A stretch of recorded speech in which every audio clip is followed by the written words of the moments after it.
Hello everyone. Good morning, good afternoon, good evening, depending upon when you are watching this video lecture. In the earlier session related to the chapter of production, we discussed about the meaning and concept of production as well as various factors of production which will be required to transform inputs into outputs. In that, we discussed the features or characteristics of land and labor as part of factors of production. Let us continue this discussion with other two factors of production also, namely capital and entrepreneurship. So first of all, capital, when we say, we can use it as a synonymous word to money, though it is not exactly the same. It is the money that has been invested in the business. That's what we can call as capital. However, it is not just the money that is circulated in the business. So the word capital is a broader word than what we use it in really a sense of just some amount of money that is invested in the business, like whatever the owner's stake is. That's what we usually use it. But in fact, the word capital has a broader meaning than that. There are different types of capitals which are possible to be existing within the business. And all of them need not be completely money also, though in general, we are talking about the accumulated money that is within the business for the purpose of conduct of the business. So what we can say capital as is that part of the wealth of an individual or a society which is used for further production of wealth. So if a certain portion of the wealth of a society or an individual is separated and that money or wealth is used for further production of wealth, that can be called as capital. So for general understanding, we can say it is the amount that is invested in the business. And certain points to be noted, that capital is a stock concept but not a flow concept. These two are opposite to each other.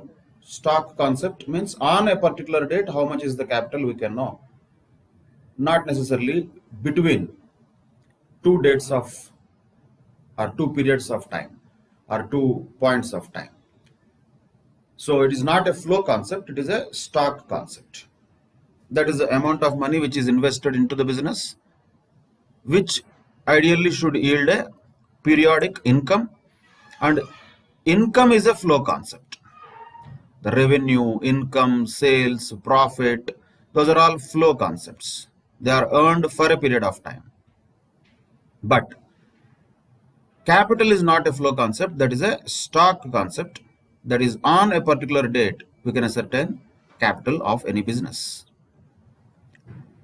But of course this word is once again more complicated than just what we understand it. There are a lot of differences between capital and wealth also. Wealth is not all capital. Wealth may be sometimes just not reinvested, that cannot be called as capital. So wealth is certain portion of goods and human qualities which are useful for production, yes, but when they are lying idle, they cannot be called as capital. They might be wealth, but that may not be capital. So when it can be called as capital, only that wealth is invested in the business.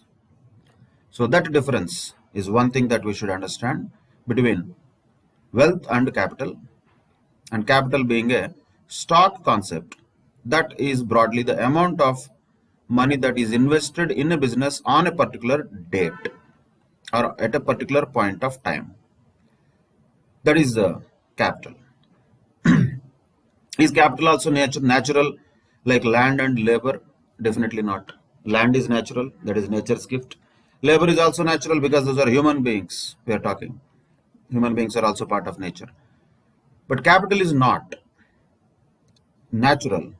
That is a produced means of production. Means of production means factors of production. Within the factors of production also, capital is the produced factor of production, produced means of production. Or we can even call it man-made instrument of production. So it is not a concept like land or labor, which is natural. It is man-made instrument or produced means of production. Then what can we say capital as? It is all the man-made goods that are used for further production of wealth. So the capital is useful for further production of wealth. So that's what distinguishes capital from the land and labor, because land and labor both are not produced factors, those are natural factors. They are original or primary factors of production, we can call them. But capital is not a primary factor or original factor. It is a produced factor of production or produced means of production or a man-made instrument of production. Whatever the name we give, point is, it is not natural. It is not something like nature, like part of land or labor. So a lot of things can be coming under the purview of the word capital. So many things. Could be machines used, could be the factories, the instruments, the dams, the canals, the transport equipment, the trucks.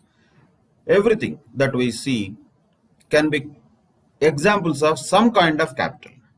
But what they are useful for, what is the common point in all of them? They are produced by man, they are produced by the people to help the production of further goods. So, capital is invested for the purpose of creating wealth from that investment. And that investment can be made in many forms. And there are many types of capital what we can think about. What are those types of capital? Certain portion of the capital can be called as fixed capital, or what usually is going to be there for a longer term, which means which are durable for a longer period of time. For example, tools, machines, they can be part of fixed capital. Circulating capital is different, but that is generally used in the production most of the times only for a single use, and it cannot be used further once again. For example, in the case of agriculture, seeds or the fuel that we use, once we use it, it is gone. It cannot be reused. Raw materials is the biggest example of circulating capital. Machinery can be the best example for fixed capital. Then what is real capital? Real here not from the real or unreal, true or untrue type. Physical goods, like we call real estate. Real estate is generally referring to what? It is that portion of the wealth which is physical, which is visible, which we can see, generally related to the buildings. That's what is real capital all about. It is related to the physical goods. So buildings can be one of such examples. Of course, plant machines can be called real capital also. They can be called part of fixed capital also. And by the way, let me once again remind, we don't have to distinguish all these things ever again after this. So don't worry about these names. Only just understand the essence of them. Fixed capital is durable. Circulating capital is generally for single use. Each is a different word. Don't try to mix them up. Real capital is different, which is related to the physical goods. That is real capital. That's all. What is human capital? Naturally, name itself tells that is related to the human skill and ability.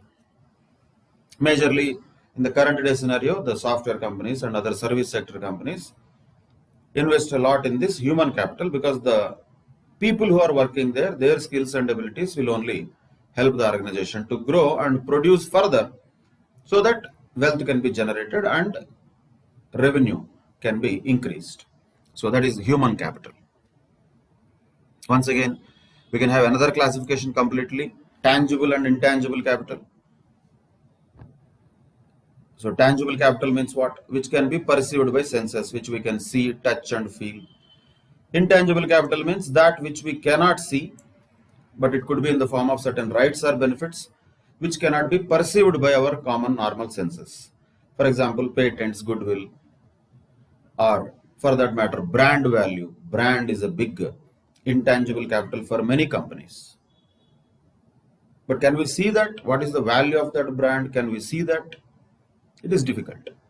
So we can see the logo of the brand, but we cannot see the value of the brand.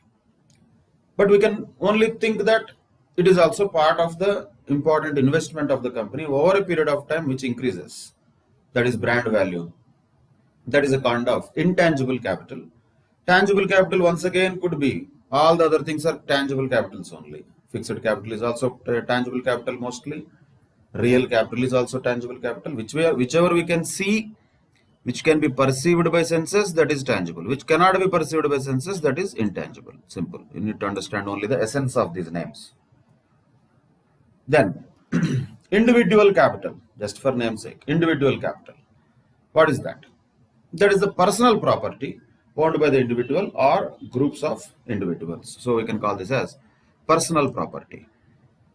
If a person or group of persons are owning some asset or property, that is called as individual capital. The contrast to that is social capital. Social capital is what? That belongs to the society as a whole. For example, if one person has a house in his own land, that is individual capital. But the flyovers that we see, the roads that we see, the bridges that we see, those are all not individual capitals. Those don't belong to any one person.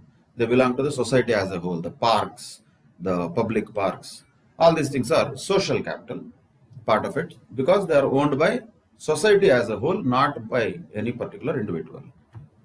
Like this, the capital can be classified into different categories. So understand the essence of the name only, that is enough. Once again, no need to mix them up. What is the difference between fixed capital and real capital?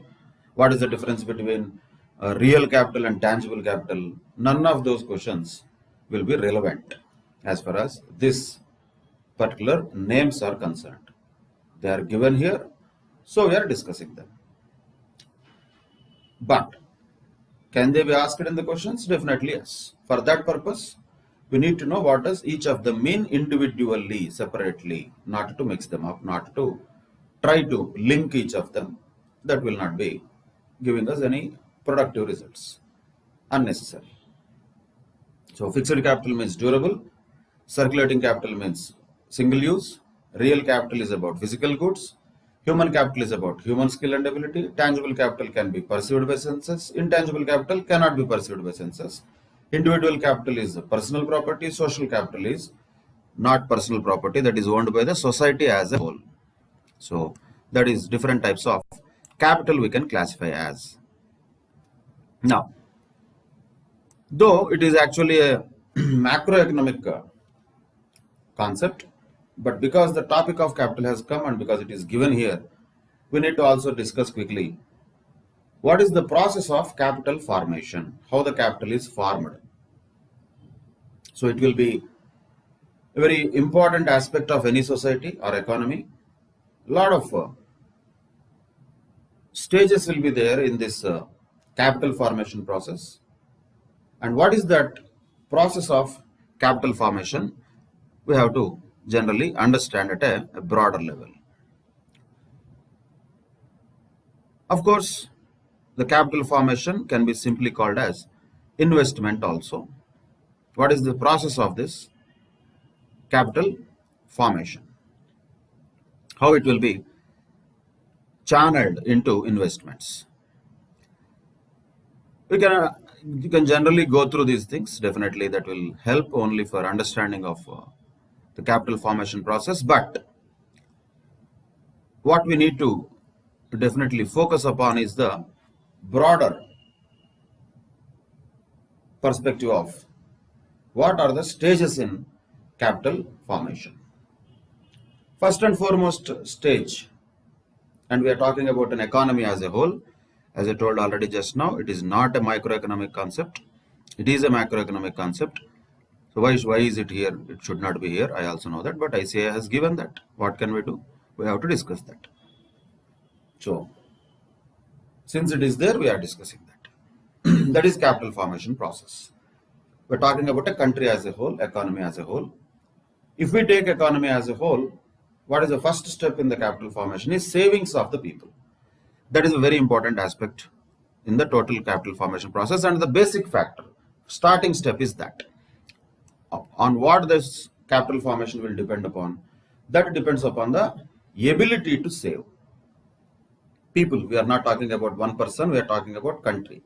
All people put together in the country, how much ability they have to save. Of course, that will depend upon incomes of the people.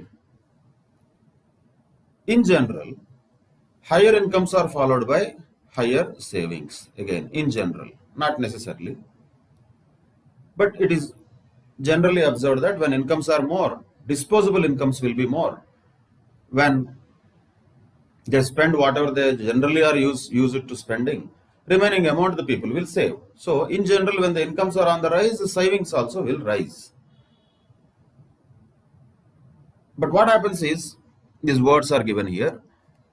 With an increase in income, the propensity to consume comes down. Propensity means the tendency to consume comes down. Again, how? It will not happen like that. Maybe it will happen otherwise. Yes, we know that. It can happen 100 other ways also. But in general, that is what is observed. Absolutely, there are many countries which do not follow this rule at all. We are not talking about rules here. We are talking about what is the capital formation process. That is what I have to have in mind. Not the minutest things there, which are important in words. What is propensity to consume? That is the tendency to consume. Somebody is thinking about using their income for consumption. Do they have more tendency of consumption or less tendency of consumption? That's what is called propensity to consume. When propensity to consume comes down as the income rises, the propensity to save will increase. That is a general observation at a macro level economics. When the incomes rise, people will consume less, little bit, and whatever the money they have been left with after the consumption of whatever they have, they will save it. So that's what happens in case when there are rises or increases in the income. Keeping all this apart, simple common sense. When the income rises, savings is nothing but income minus expenditure. When the incomes rise, expenditure more or less remaining same, in savings will also rise. That is a point that happens. In general, once again, all of them are 100% not going to apply for all countries in the same manner. That we have to keep in mind. So when we say these macroeconomic things, we have to be double cautious, because those are just quite opposite also quite possible. So we don't have to worry about that. But what we should be thinking about, savings is what we should think about. Why savings is important? Because it is the first step of the capital formation process. Why people will save? When people will save? Naturally, when people have incomes, then only they'll be able to save. When they have better incomes, they'll be able to save better. That's all. That's what happens. So the ability to save will be definitely depending upon the incomes of the people. If the incomes of the people are exhausted for their expenditure, what they have to do on a regular basis, their ability to save will go down, and naturally the savings also will go down. So that is first part, that is ability to save. But is ability enough? Definitely not. As we are just now talking, willingness to save also counts a big deal. Willingness depends upon individual to individual. Who are we to decide whether a person will have willingness to save or he wants to spend all the money that he earns? That depends upon person to person. And not only person to person, society to society also. Usually the Asian countries are considered to be saving more compared with the Western countries. The cultural differences will be there. Americans don't save much. They have more propensity to consume. They have a lot of money that is spent on the consumption. So savings rates will be lesser there comparatively. Same way comparatively with India, Japan and all will have high propensity to save. They have a lot of saving mentality, and they have been having that propensity to save more than propensity to consume. So the savings will be much higher in Japan. That is one of the reasons. If we just think about the interest rates in Japan are not even positive; those are negative. In other words, if you want to save in a bank, you have to give money to the bank. Bank will not give interest to you. So that is why, because the government and the system, the financial system, wants to discourage them from saving, because their intention, willingness is too strong for saving, which the government doesn't want. They want them to spend. So they will discourage savings. Government will encourage savings. The central banks of various countries will take care of that. Once again, it is all macroeconomic stuff. But essence is what we should only get here. The ability to save coupled with willingness to save definitely will be very important for creating savings in an economy. Of course, government has some schemes where compulsory savings will be there, something like provident fund or making insurance compulsory, like that. Sometimes the government can give tax reductions also for the amounts which are saved. So a lot of government policies, including the central government policies and Reserve Bank of India policies, will direct the people's savings into the financial system first. If the people are earning money and spending all of that money, then there is no savings. And when there is no savings, the next steps of capital formation will not happen. They will be slowed down. So that is why the first and foremost and the most important step, definitely the starting point is people should have money, income, and they should have ability plus willingness to save. That is first step. Then these savings have to be mobilized. Mobilized how? Savings are there. Where people will save? They can keep it in a small pot also, or they can keep it in a small box also and keep it in the kitchen, or they can keep somewhere below the mattresses. That also they can call it as savings. But will that enter into the economy? Will that enter into the financial system? No. When will it enter into the financial system? When there are proper financial institutions which will do this job of mobilization of saving. So just by saving itself, capital formation will not happen. The saved money should enter into circulation, and that should facilitate the process of capital formation. How that happens? It happens through banking and other financial institutions. That's what banks do. That's what mutual funds do. That's what insurance companies do.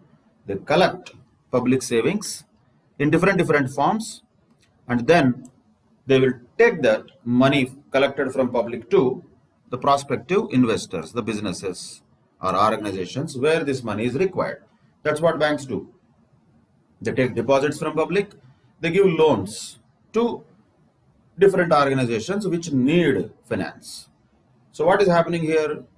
As a mediator, as an intermediary, the financial institutions are mobilizing the savings of the people.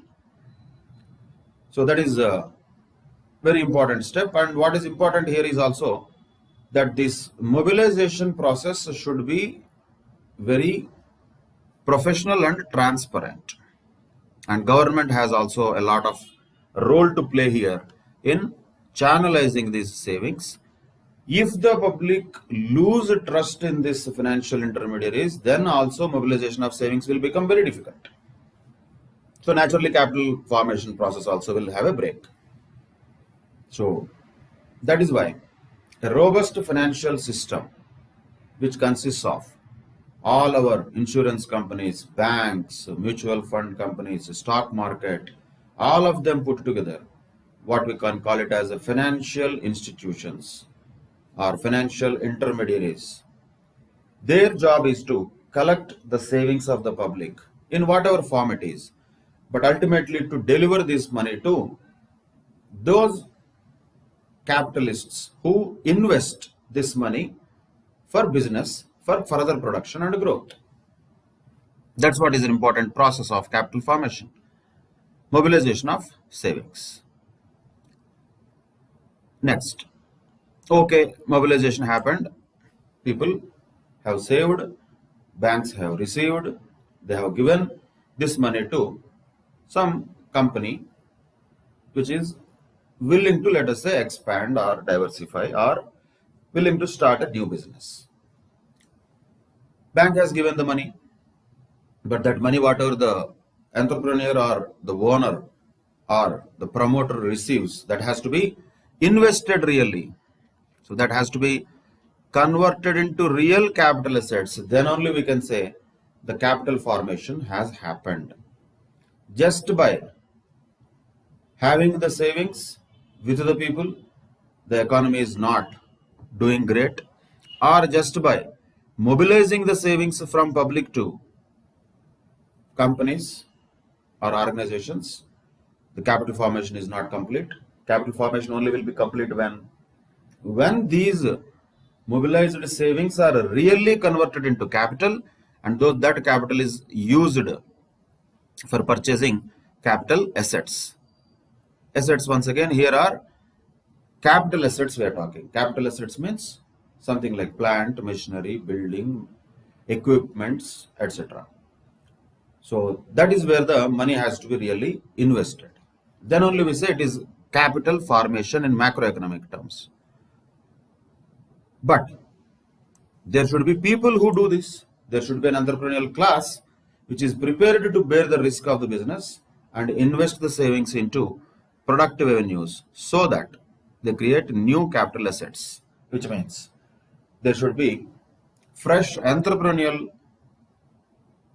skills and class of people who are ready to do this job of taking risks and using the money that they have collected, either their personal savings or the money they have taken from banks or the money they have taken by issuing shares in the stock market, whatever the way it may be. The money, that finance that has been raised has to be used. Then only the capital formation process is complete. So simply speaking, it has broadly 3 steps: savings, mobilization of savings, and investment. And once again, I am reminding you, this is a macroeconomic concept. Huge discussion can be there on this, which will be there also, by the way, at next levels of Group 2 when we discuss about economics for finance. And the capital formation process itself, or finance raising process of the organizations itself, is part of the subject financial management, that will also be in Group 2.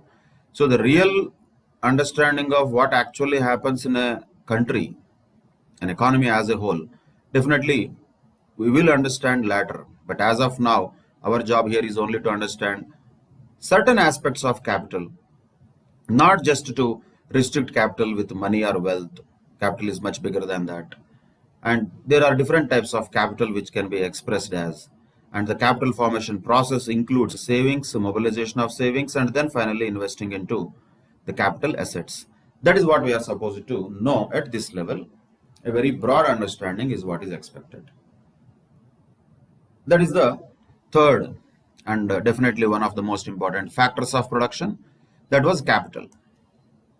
Now the last one, but not the least one, is entrepreneur as another factor of production. So land, labor, capital, all 3 factors are there. Those are there already, let us say. But who is going to actually bring them together, and who is going to actually make these factors work? Land is there, land itself cannot work, but labor should be working on that.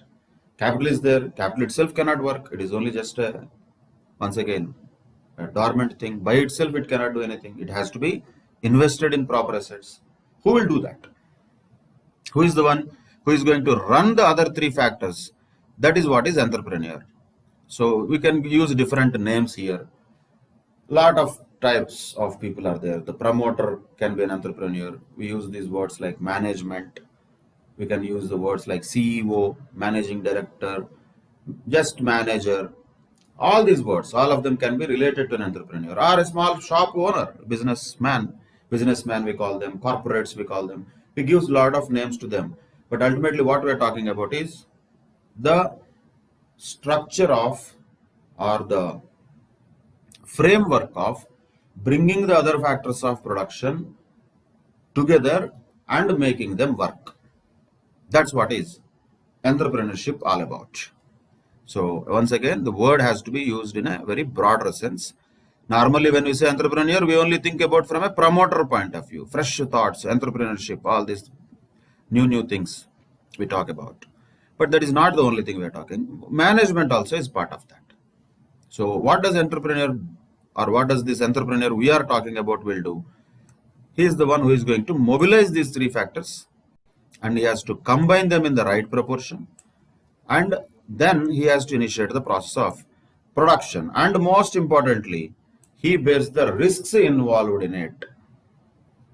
So who is the one who is bearing the risk of all this production process, which may or may not result in profit in future? That risk is borne by entrepreneur. So one of the very important factors or functions or characteristics of entrepreneur is risk taking ability, and risk taking nature should be there for entrepreneurship. And then there should be skills for the entrepreneur to be able to mobilize the factors of production, combine them in the correct proportion, and then using those factors of production to actually start the production.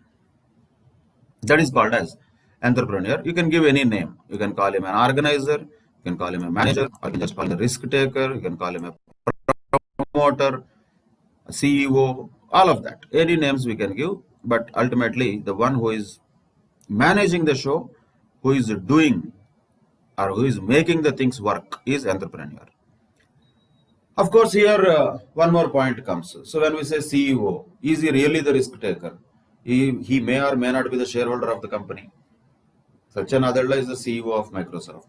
Does it mean he is the risk taker of all the business of Microsoft? Definitely not. Who are the risk takers? The shareholders of Microsoft are risk takers. So why that happens? That happens not in all forms of business. That is separation of ownership and management, which generally happens only in the case of companies, that to bigger and professional companies. Certain companies, we can observe this clearly. Separation of ownership and management. Say for example, Google is managed by the top guy, Sundar Pichai, CEO of Google. But ownership is not with him. He is not the owner. He is only the manager. Ownership is with whom? The shareholders of Google. Same way, PepsiCo. Same way, Microsoft. I'm taking examples at least where Indians are at the top of the management positions. But the point is, these are only managers. They are not the owners. Owners are shareholders of those companies. So shareholders are taking the risk. Owners are different, that is shareholders. Management is done by somebody else who is professional, who is a specialized person, who has the experience of managing the business. So this separation of ownership and management can be seen in bigger and relatively older companies. In other countries, it is possible to be seen more visibly, because the system of capitalism has been there in existence for a longer period of time compared to India.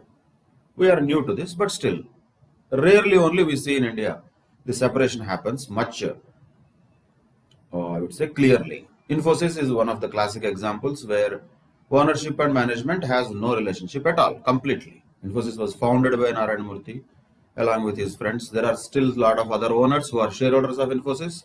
The management of Infosys is completely different. That has nothing to do with the ownership of the Infosys. So the professional company where really the corporate word can be used is such a company where ownership and management is distinguished. But can we say the same with Wipro? Probably not, because ownership is also with Premji and his family, and management also is with the same family. Can we say that about Reliance? Again, say not possible, because ownership majorly we're talking is with say Ambani's, and management also is with Ambani's. So the separation of ownership and management theoretically exists for corporate culture, but practically many companies, particularly in India, this separation cannot be seen. But just because it cannot be seen, you cannot say there is no separation. there is separation of ownership and management, roles wise and their definitions wise. Particularly, the top management definitely is just an employee of the company. So if Mukesh Ambani is there as a CEO of Reliance Industries, he is after all an employee of the Reliance Industries. CEO of Reliance Industries is not his ownership stake. That's a different story. He is also a major shareholder in that company, so he elected himself as CEO in the meetings. That's fine. But just when we talk about Mukesh Ambani in the context of the CEO of Reliance Industries, we have to understand we are not talking about Mukesh Ambani, the owner. We are talking about the Mukesh Ambani, the manager. The roles are different. Person could be same. Ideally, the person should be different. That's what corporate is all about. International companies, most of them, we don't even know actually. The link also cannot be established between separate ownership and management. Those are completely separated.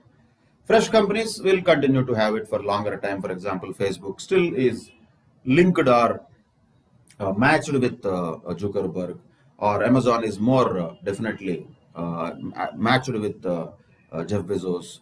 But older companies like Hewlett Packard, IBM, like Intel, or for that matter, even the older, much older companies like General Motors, or Pepsi, or Coca-Cola, all these companies, Microsoft and Google have joined that club. We cannot actually say the top management is the owner also.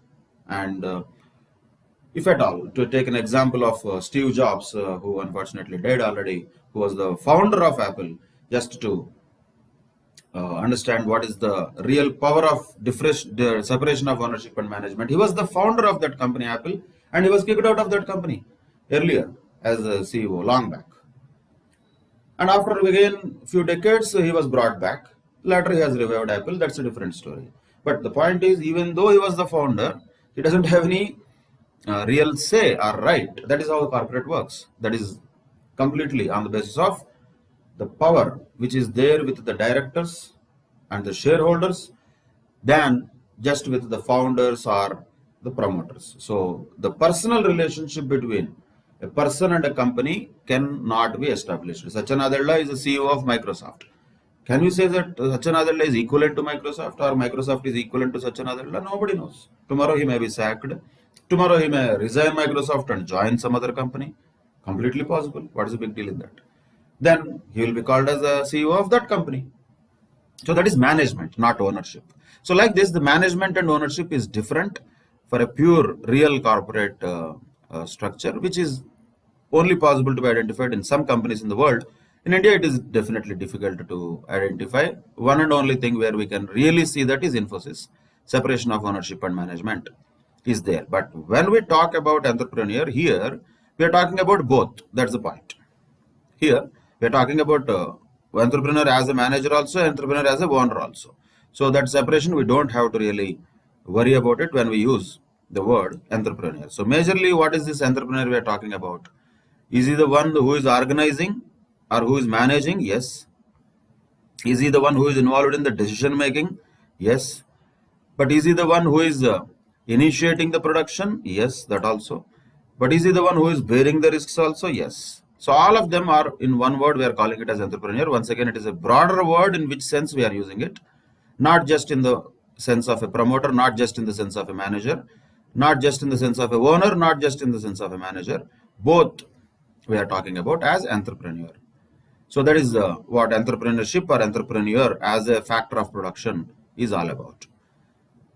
And what are the functions of an entrepreneur in this context? Broadly, what are the functions? First of all, he is the one who has to initiate the business enterprise and resource coordination.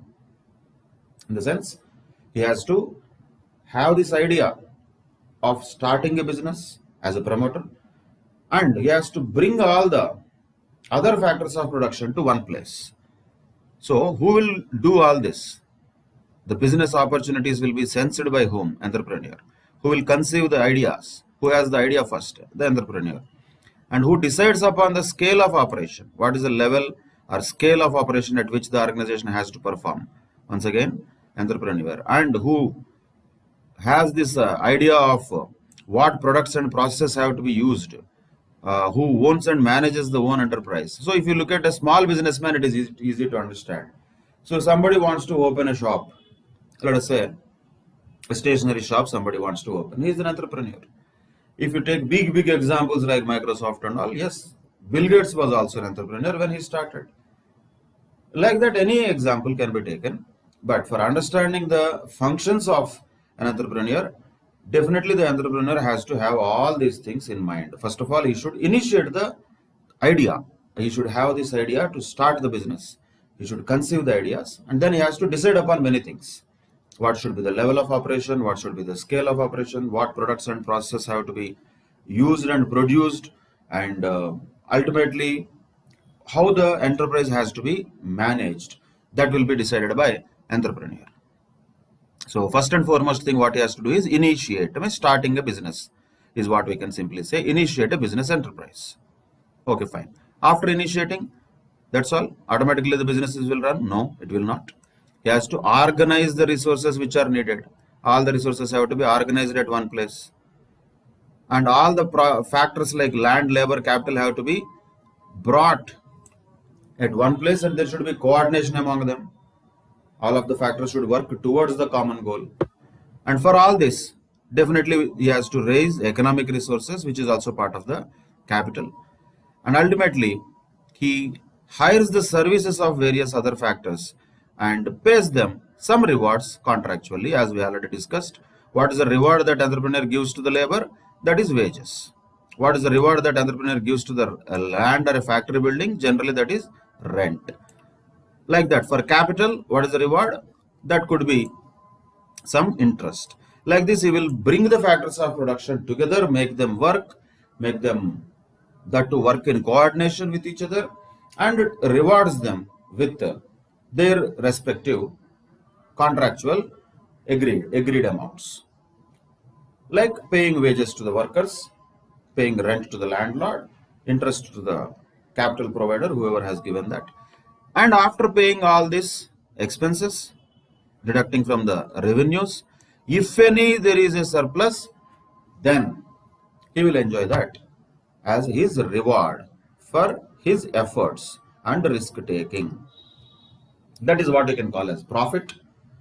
That's what is, if in case of a sole proprietor, that entire profit belongs to him, it is his profit, he can enjoy that. If in case of a partnership firm, that profit has to be shared among the partners. If it was a company, that profit might have to be distributed to the shareholders as a dividend. So in this case, when entrepreneur has started, one person we are talking about, just for understanding purposes, he is the one who has initiated the business enterprise. He is the one who has coordinated all the factors of production to one place and made them work and rewarded them according to the agreed amounts. And after doing all this, whatever the surplus is remaining, that the entrepreneur is having as his own reward for his efforts and risk taking. But the point is, there is no certainty about that. There is no fixed amount. How much will be remaining as profit? Who knows? There may be profits also. There may be losses also. Quite possible. So the entrepreneurship is what? Is that effort of, or that you can say the process of risk taking, where we don't know with certainty whether we are going to make any profit or not. But still we are doing that business. Still we are initiating that business and putting all the efforts to run the business by bringing the other factors of production to work. That is what is entrepreneurship in a nutshell. That is what initiating the business enterprise and resource coordination means. Then, as the same thing, it is further extended to another point, that is risk bearing and uncertainty bearing. What is the risk that entrepreneur bears? What is risk, first of all? Risk is only just about deviating from what has been planned. Why anybody will start the business? To earn profit. If profit is earned, that is not the risk. But is there a risk of not earning the profits? Always there. That is risk. So whatever is planned, if it is happening, that is not risk. If it is not happening or something else might happen, that is risk. So that risk is always there. That uncertainty is always there with the entrepreneur, because he doesn't know whether the business might get profits or not. Whatever the original thought or plan or the fantastic idea he has may be completely changing its course of action, and ultimately what is different, what is planned, and what has happened may not have any relation also. So the point is, he is having an idea, this is how the business has to be, but finally the realities could be completely different from what was anticipated and planned. So when you have a plan and there is a possibility of deviation from that plan, that's what we call as risk. And that risk is always there with the entrepreneur, and that has many reasons also. Why? Because economy itself is a very dynamic thing.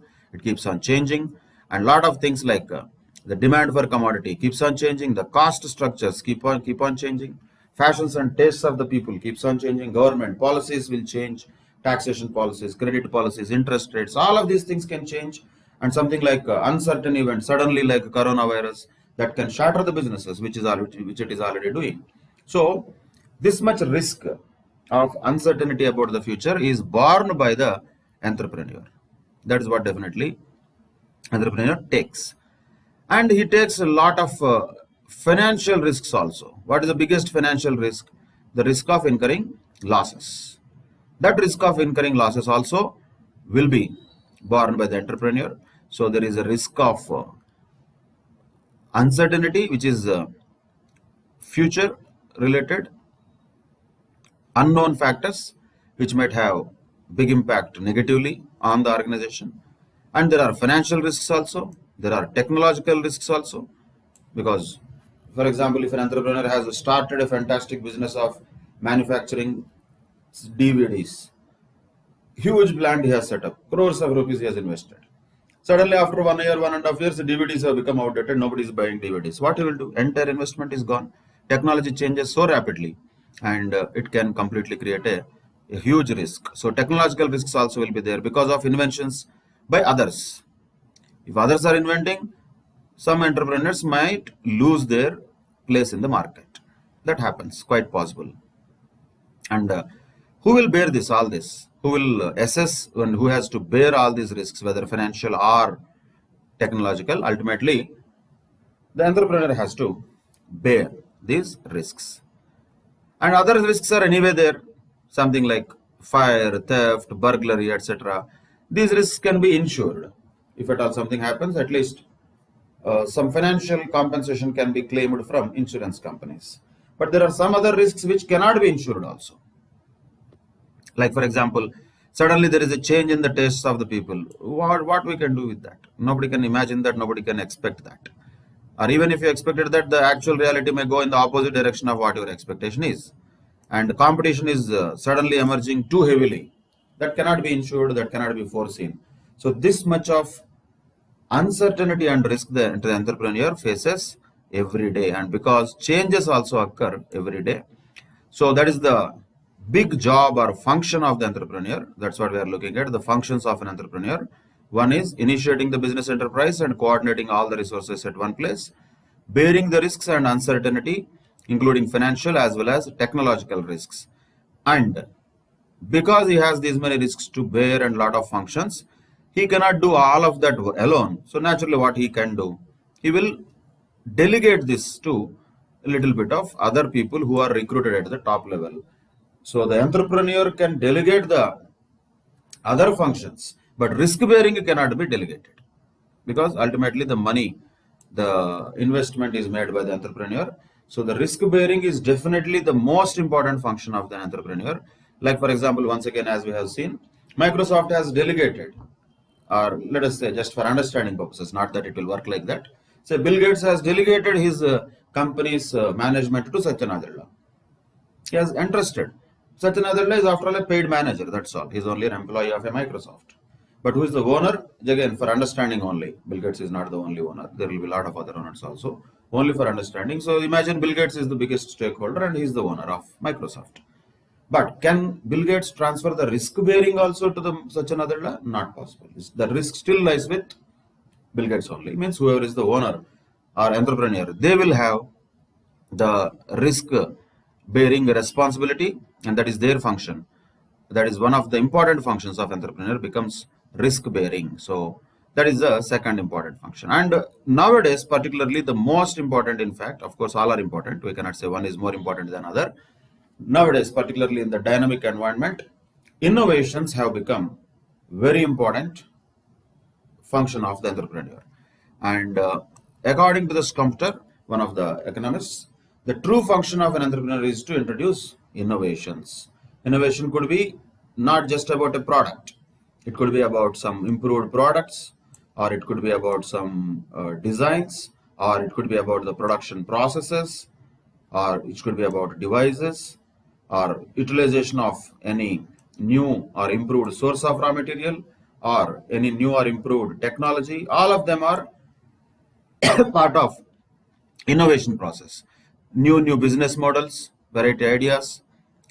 Like this, innovations is very important key function of the entrepreneur. If the entrepreneur continuously does not engage in the process of innovations, then that organization becomes obsolete, and that organization might slowly lose its edge in the market.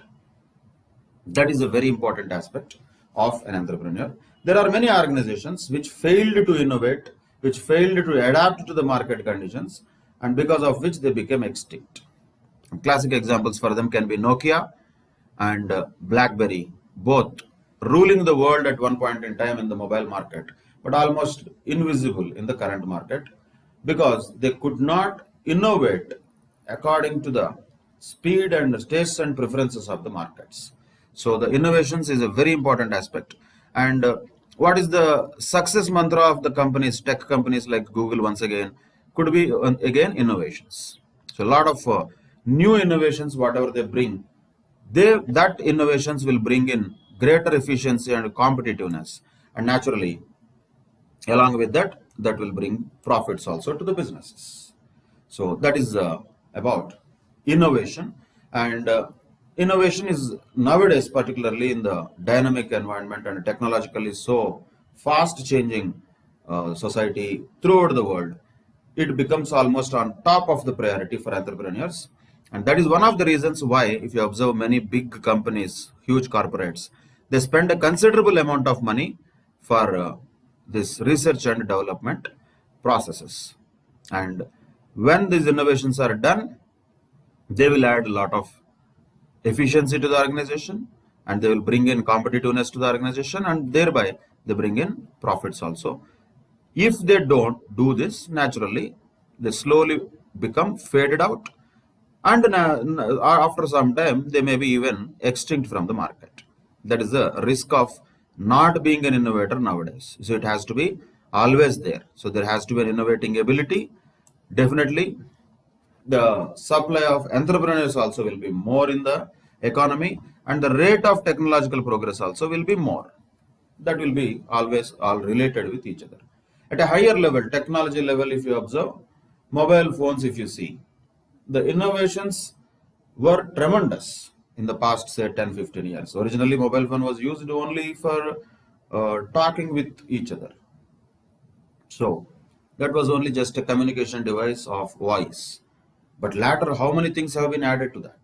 It has been now used for multiple purposes. It is using voice, calls, data, or just watching entertainment, or learning process as you are doing now, or even communicating with video like video calls. And it has a whole lot of tools which have almost made many things extinct. Watches are not required. People are not wearing watches much except for fashion purposes. Really, to have a check on the time, people look at mobile phones. So it has replaced watches, it has replaced clocks, alarms, it has replaced radio, Walkman, and it has replaced small notes where people used to write something, notepads types. Now that can be written on the mobile itself. And it is replacing camera. It has already replaced almost. Camera itself has become outdated. For normal snaps, mostly the people use mobile phones only. So how many technologies are replaced by one device? If you observe, that itself is mind-boggling. And that is because of how it happened. It happened because of innovations. So many innovations happened in this period. But at the same time, I would also like to draw your attention, if you observe, these innovations are not moving forward. If you observe since 1 or 2 years, There is no major innovation in the mobile phones. Only people are talking about that screen size, this screen size. What I observe is megapixel camera. Okay, 2 megapixel, 40 megapixel, 40,000 megapixel camera you will make. So what? Ultimately, you have a camera, that's all. So what is happening is refinement of the existing product. Adding a new facility to the mobile phone, to the best of my knowledge, was only the fingerprint scan or retina scan and the security features. That front only there are innovations. There is no much innovation which is going on the other fronts. That will have its own phase. It will have a stagnated phase now. But if more and more people are involved in this process, then definitely the innovating ability will also increase, and that will create the technological progress, not only for the organization but also for the economy and country as a whole. So that is about entrepreneurship and entrepreneurship functions. So what are the three broad functions of the entrepreneur? One, to initiate the business enterprise and resource coordination. Two, bearing the risk and uncertainty. Three, innovations. These are the three major functions of entrepreneur we can understand. Now there is one more discussion that is given related to an enterprise's objectives and constraints. So what are the objectives of the enterprise? Is it only profits always? That's all, nothing else? Generally not. Really, it is not only profits. Yes, definitely profit is a very important objective. Profit maximization is definitely a very important objective, but it is not the only objective. There are so many other objectives also that an enterprise will achieve. So ultimately, these type of objectives can be classified into the following categories. I'll generally explain them. You can just go through the text related to these objectives yourselves, mostly which is self-explanatory, but no need to go word by word, full stop, comma. Understand the essence of it, that is enough. Organic objectives is about survival and growth. Simple. That is organic objective. Surviving itself is the biggest objective of enterprise. If it is not surviving, if it dies, then all the remaining objectives will not be there. So survival is the biggest objective of enterprise. And once it survives and it is there, definitely some organic growth is what is expected by the enterprises. So that can be called as organic objectives. Economic objectives can be considered or also called as financial objectives related to money, making profits, increasing the wealth of shareholders or owners. That will be forming part of economic objectives. Increasing the revenues, decreasing the costs, making more profits, all of that is financial or economic objectives we can call. Then what are social objectives of an enterprise? Creating employment. Definitely one new organization started means that will create many jobs. How many depends upon the size of the organization and nature of the organization, but definitely it will create employment. So that is one of the important social objectives of an enterprise. Not only that, by providing quality goods and services, the enterprise helps the society. Any enterprise, whatever is formed, one point commonly you can understand is formed to solve some problem. It is formed to address some problem which people are facing, or it is going to better the people's lives. If a new Kirana shop is opened near our house, that means it is giving us the groceries that are required to us at a very shorter distance. We don't have to go far. It is reducing our time and effort to bring groceries. So that is the challenge which we earlier would have had. Now that enterprise is solving that challenge. Like that, any organization, you take small, big, service sector, manufacturing sector, any sector, one common point in any enterprise is it is ultimately solving some challenge, or it is ultimately giving some benefit to the society, any betterment of the existing situation only the enterprise is doing. That's what they do. Of course, all enterprises are doing that only. Not necessarily. There will be bad enterprises also. That is different story. But in general, all the enterprises which are adding value by producing goods or rendering services will have their own social objectives of providing the society with quality goods and services. That social objective is automatically fulfilled with the enterprise, and creating employment also is one of the social objectives.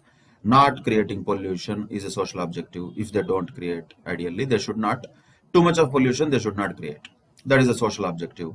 And similarly, taking care of the society around. That's what popularly nowadays called corporate social responsibility.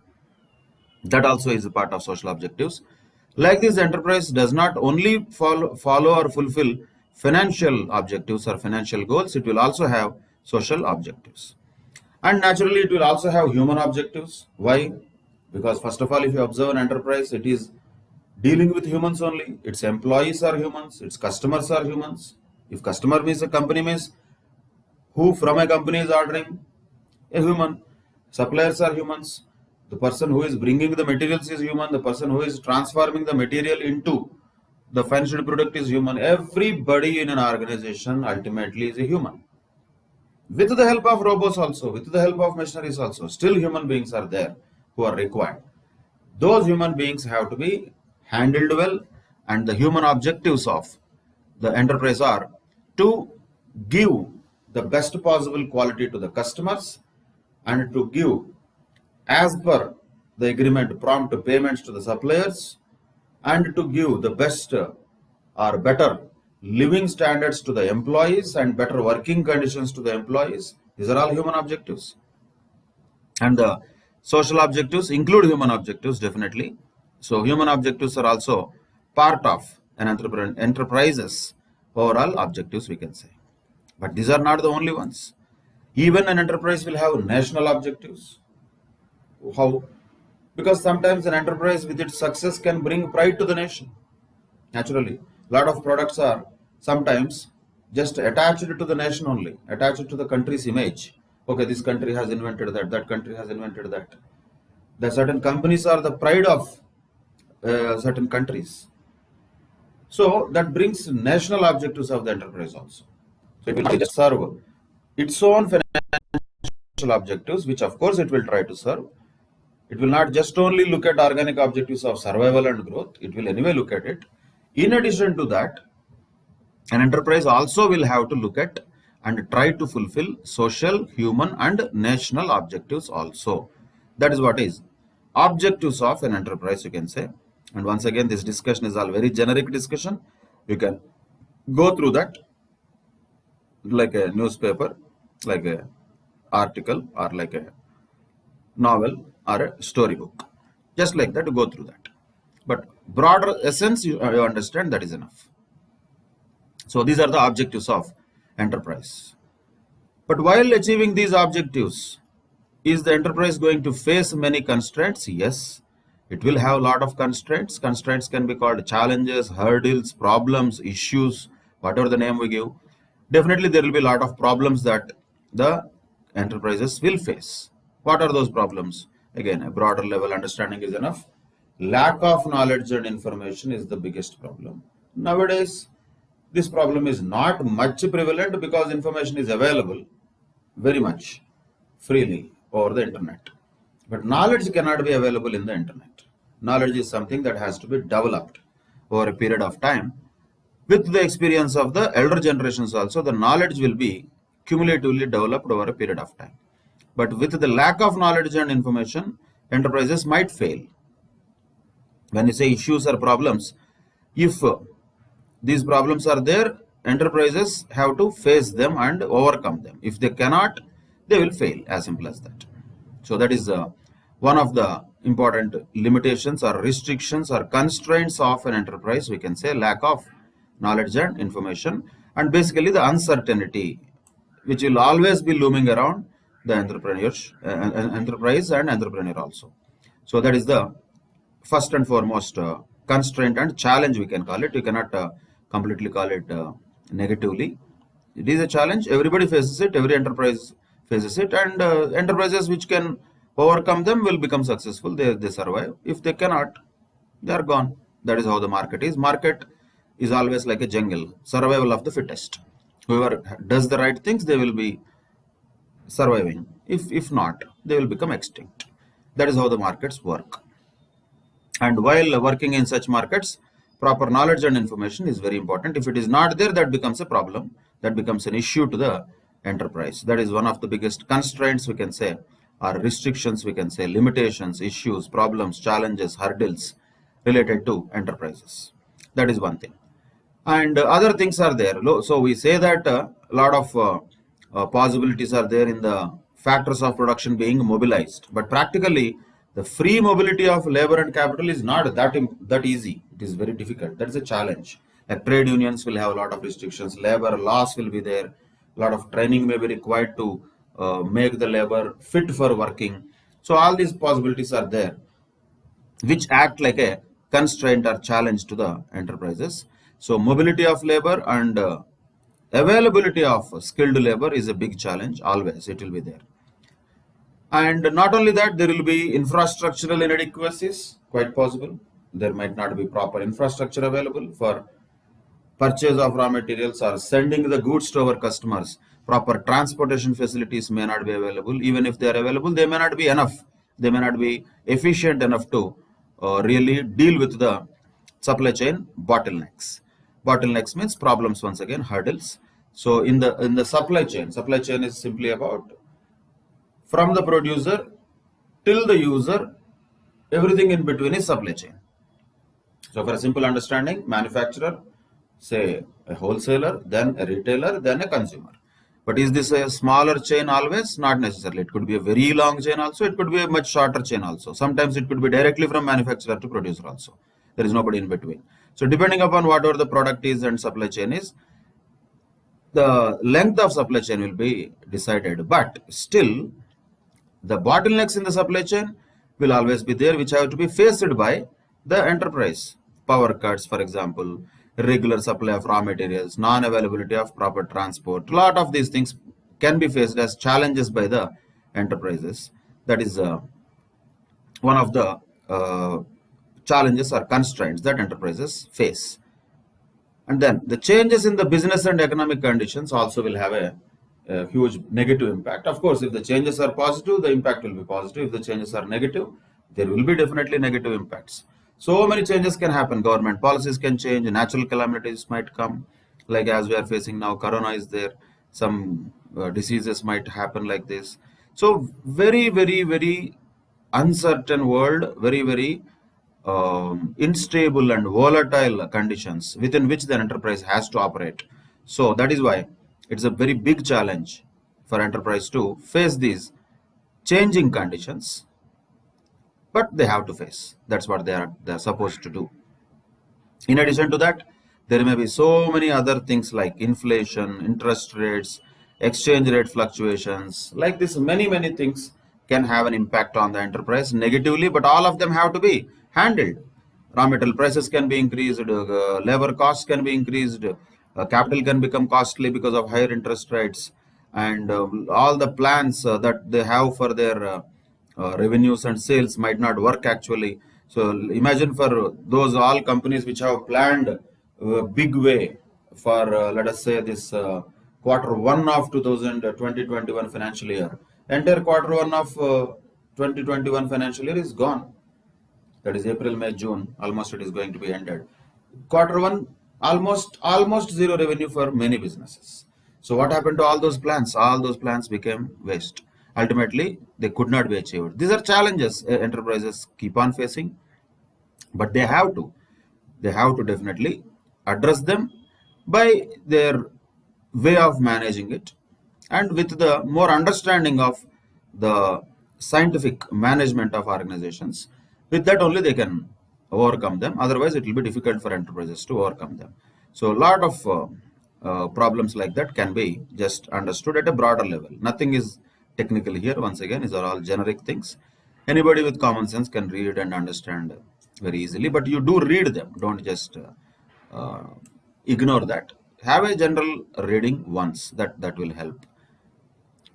Then what are the problems? Once again, we call it problems, we call it challenges, we call it constraints, but just repeated in a different way. What kind of problems that an enterprise can face? It might face problems related to objectives itself. Maybe the objectives are not matching with the environment, or not matching with the ability to achieve those objectives. So those functions like economic, social, political, cultural environment, if that changes and objectives are not matching with that environment, completely there can be a conflict with one another. So that becomes an issue, whether the objective of one angle should be pursued first or the other angle should be pursued first. That will create a conflict between one objective and another objectives. Possible, we are saying, not that it will create. It is quite possible. So every time, whatever the kind of reaction that enterprise will have to solve these problems, ultimately it has to strike a balance among those decisions. That is a point to be always noted. That is a common point for anybody, not only enterprises. Striking a balance. Too much of anything is not good. If you keep on reducing the prices, thinking that the sales will be too increased, but ultimately when you realize sales might have increased but profit might not have increased because the price was so low, it was not even covering the cost. So what happened? Ultimately nothing. It has not been useful to you. Same way, reducing the prices without improving the quality or with the deteriorated quality, short term it may give profits, but in the longer run that will create a negative impact, negative image to the organization. So objectives are to be always looked at by the organizations consistently, and they have to be achieved in line with the environment in which the organization is running. Otherwise, those objectives will become ultimately failed objectives. And there will be issues. Again, I don't want to use this word problems. It is issues, or we can say constraints or challenges. Challenge is the best word. At least it looks positive. Which has to be achieved.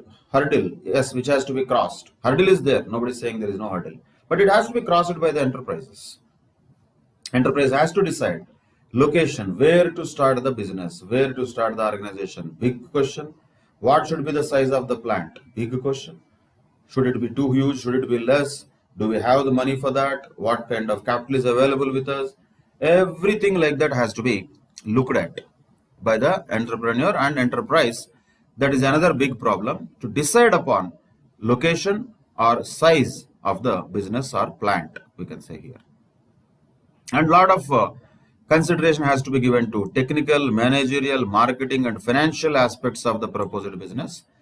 That's what popularly we call it as a feasibility study. Feasibility study is done from all these angles. Is the project or is the business technically feasible? Is the project financially feasible or not? Is it socially feasible or not? Or does it have any problems in future, or does it have any possibility of creating problems in future related to the marketing or management, etc. So those have to be all taken into consideration while fixing or while deciding upon the location and size of the plant. Like that, the enterprise has to select and organize the physical facilities. Physical facilities once again is machinery. Which machinery has to be used? Should it be too technically high quality or a reasonable quality? What is that level of scale that is required to be operated? All these decisions have to be taken by the enterprise. So that is a problem, in the sense challenge that enterprises face, and simply speaking these are all decisions that they have to take. Objectives, what objectives they should decide, what objectives come priority, and how to strike a balance between the objectives if there is a conflict. What should be the location of the plant and size of the plant? They have to decide that. What should be the way the physical facilities are organized within the plant, just like generally related to plant and machinery and equipments, how they have to be organized, how they have to be kept, in which layout they have to be kept. So that is a big decision. That is one of the important things, that is layout. So that is the enterprise's job to fix and to take a decision on that. Just to remind, if at all any of you have seen it, if not, I'm not telling you see it, but if you can, that's okay. There is a movie about McDonald's called The Founder. I think it is available somewhere in Netflix or Hotstar. Some of those OTT platforms it is available, or maybe in YouTube also, I don't know. So in that Founder, we will see that actually the layout of the McDonald's restaurant itself was the biggest achievement for them. Because of that, the major success of the McDonald's is attributed to the way their kitchen is organized. It looks like very simple, but if you observe the process of just kitchen layout, it looks very simple, but that has revolutionized the way the restaurants are maintained throughout the world, and that has created a huge success for the company of McDonald's. So these are all the challenges that every organization faces. Once again, if you solve these problems, if you face these challenges, if you cross these hurdles properly, then success will be there on the other side. Naturally, if not, failure will be there. That is the way markets work. So that is about problems related to organizing the physical facilities, creating a layout. And not only that, problems related to finance, that's what we are going to discuss very much in detail in the next levels, financial management. So much of that. How much money is required, first of all, that we should know.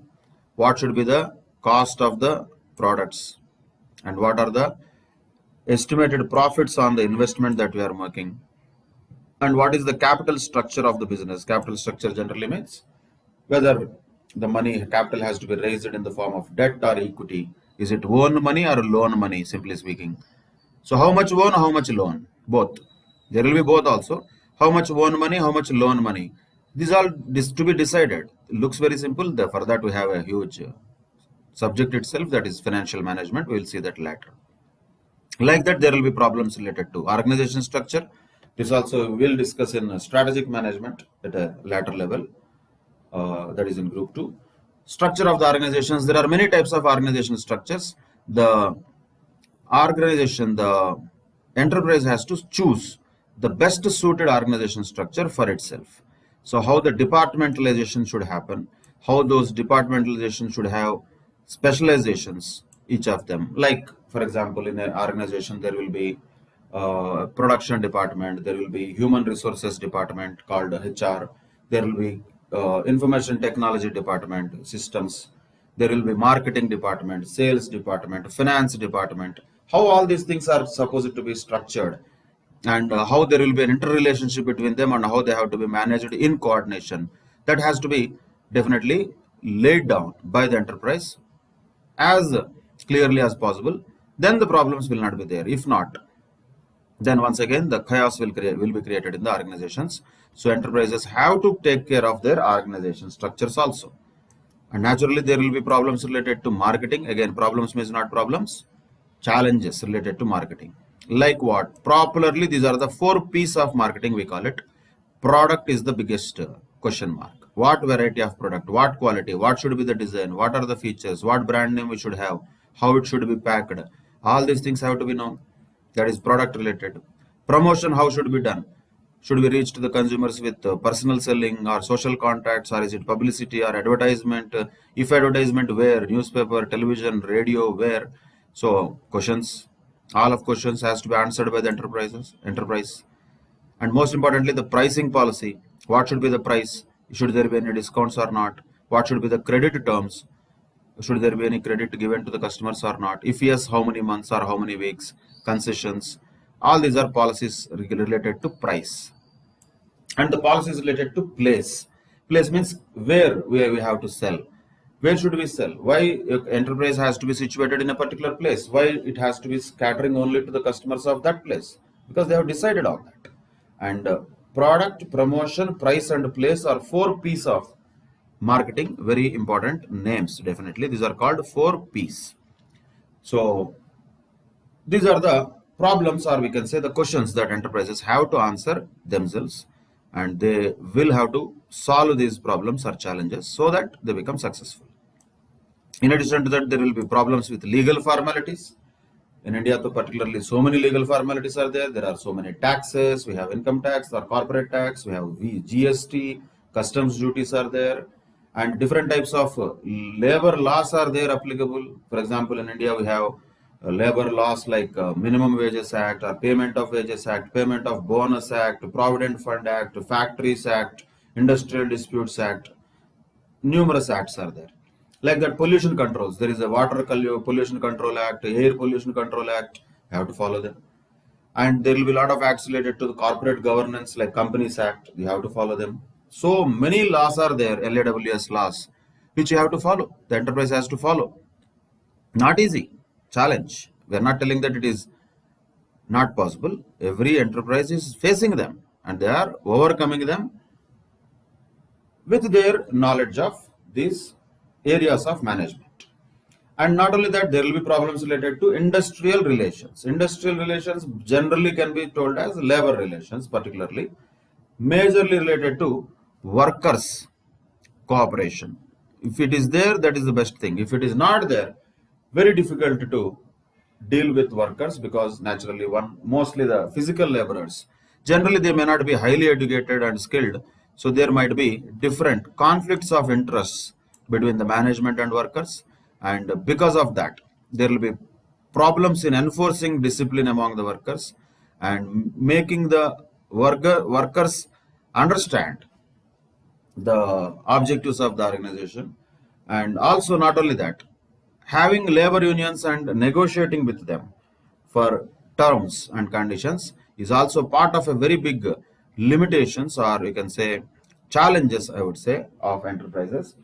Again, depends upon how strong the labor unions are. If the labor unions are strong, then problems related to industrial relations will be more. In 60s and 70s, at least as per the written records in Mumbai and all, there used to be huge strikes and all. Industrial relations were not at all good. So earlier days in India, definitely the industrial relations were not that great. Of course, later on, with the dilution of labor unions, workers do not have much of negotiating power, as we discussed in the concept of factor of production called labor. So organizations will still face this challenge of industrial relations, comparatively lesser when compared to earlier. But problems to problems. Definitely challenge is challenge. Workers, all of them get united and go for a strike. What you can do? On the other side, there will be a customer who asks for the delivery of the supply, which we have to do. But production stopped because workers are on strike. What you can do? Daily headaches. These are all so many things will be there. So managing a company, organizing a company, entrepreneurship, all these things will be looking good on paper, but practically those are very challenging. I'm not telling they are not possible. They are challenging. Of course, there will be always people who like challenges and take these challenges and overcome these challenges and hurdles. They become successful. And those who cannot overcome these challenges and constraints, naturally, they fail in the pursuit of having a profitable enterprise with fulfilling of many of its objectives, as we discussed earlier. So these are the various aspects related to enterprises, objectives and constraints. With that, we can conclude the entrepreneurship part, which is a little more elaborate than required in the essay material. They could have been more crisp, but because the content is available, naturally they try to give as much as possible.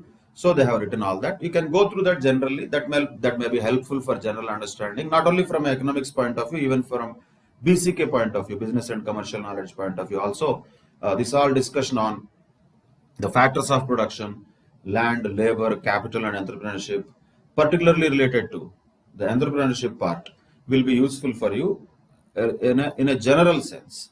Questions wise in the examination, with reading all this, without reading all this, the questions in the examination related to them can be answered mostly with common sense.